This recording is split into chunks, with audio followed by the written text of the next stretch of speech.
La mort, Jésus ne la voulait nullement en soi, comme si elle était réclamée par Dieu. Jésus n'imagine pas la théologie de la rédemption, qui sera plus tard l'œuvre des disciples, à commencer par Paul, que Jésus n'a jamais rencontré.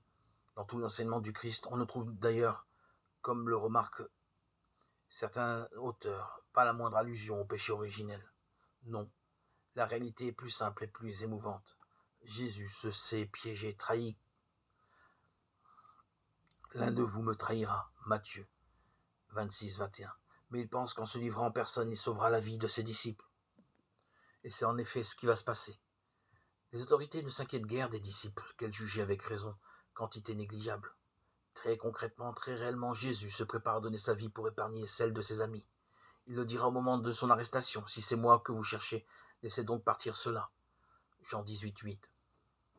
Jésus fait le sacrifice de sa vie non en vertu d'une théologie morbide du sacrifice humain, condamné d'ailleurs dans le judaïsme depuis que Dieu a refusé à Abraham le sacrifice d'Israël, Genèse 22:12, mais en vertu de l'amitié et de la dignité, en vertu de cette vérité rappelée pour tous ceux qui savent qu'ils doivent mourir. Seul le sacrifice donne un sens à la mort.